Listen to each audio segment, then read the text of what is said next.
আজমির শরীফে একদিন এমন ভিড় হয়েছিল যে পরিস্থিতি সম্পূর্ণ নিয়ন্ত্রণের বাইরে চলে যায় এবং ধাক্কাধাক্কির মধ্যে শাহরুখ খানকে দ্রুত গাড়িতে উঠিয়ে নিতে হয়। ভক্তদের উন্মাদনা এতটাই বেড়ে যায় যে নিরাপত্তা রক্ষীদের জন্য পরিস্থিতি সামাল দেওয়া কঠিন হয়ে পড়ে।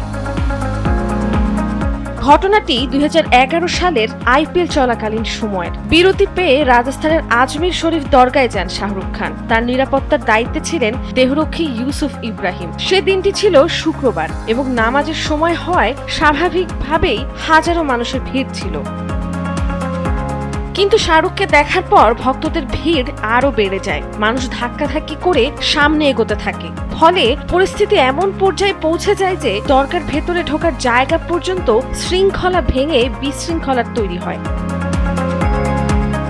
শেষ পর্যন্ত পুলিশকে লাঠিচার্জ করে পরিস্থিতির নিয়ন্ত্রণে আনতে হয়। এত বিশৃঙ্খলার মধ্যেও শাহরুখ শান্ত ছিলেন বলে জানান ইউসুফ, কারণ তিনি বুঝতেন ভক্তদের এই ভালোবাসা থেকেই এমন উন্মাদনা তৈরি হয়েছিল।